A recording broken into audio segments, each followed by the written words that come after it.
being around someone who's dying is the most humbling experience and reminder of the true value of life. As you're looking at someone who's about to leave this world, and this is something that, unfortunately, we're really deprived of, because now that's being professionalized and that's really left to those that have to do what they have to do, whether that's the medical staff or the funeral home. But being around someone who's dying, as you're seeing them taking their last breaths, and you see the look on their face, and you're humbled knowing that Malak al-Maut, that the angel of death, has just entered into the room. And you see that moment where their sight is fixed for a moment. Their eyes are looking in one direction, and then the soul leaves the body. And you just have this feeling, subhanAllah, the way that the Prophet ﷺ described that some people, when they're leaving this world, they have the angels of mercy that are coming to them, and then some people that look like something horrifying is coming their way. And of course, only Allah knows what's actually happening, but there's the sense, and anyone that's been around dying people on a frequent basis will tell you the difference that they've noticed in how people leave this world and those moments. And so you're there in the room, and someone's breathing their last.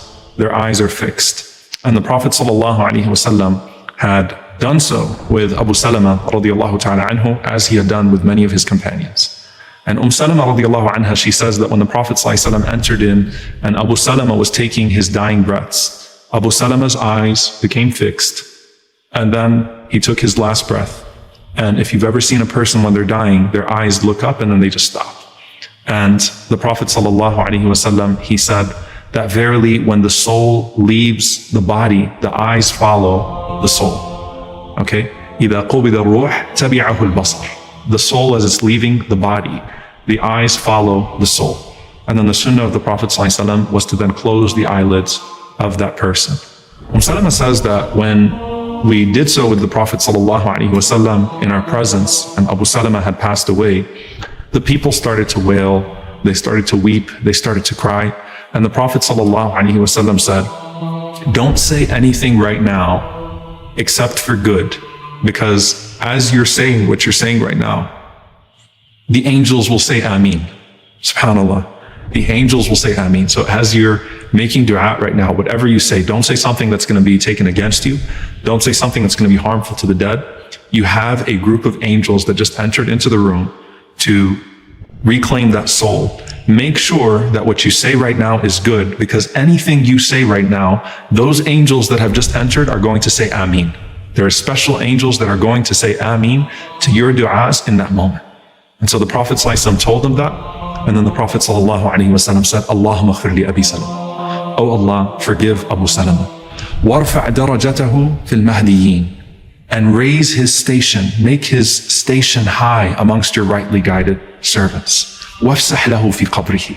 And expand his grave. Make his grave spacious, the grave that he's about to occupy. وَنَوِّرْ لَهُ فِيهِ. And put light in that expansive grave of his.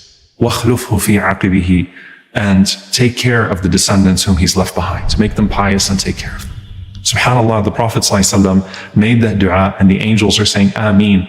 And we have to realize in those moments, SubhanAllah, that it's not just the person that has passed away that is affected by what we say. It's not just us who are affected, because Allah is watching us. But in those precious moments, imagine how beneficial it is to the person that's leaving this world when you make dua for them in those moments, when you pray for them in those moments, and these special angels say Ameen, Ameen, as they're taking his soul away from the body that you knew and taking it either to a high place in paradise or to a place, may Allah subhanahu wa ta'ala protect us, that is worse than that which they encountered in this world.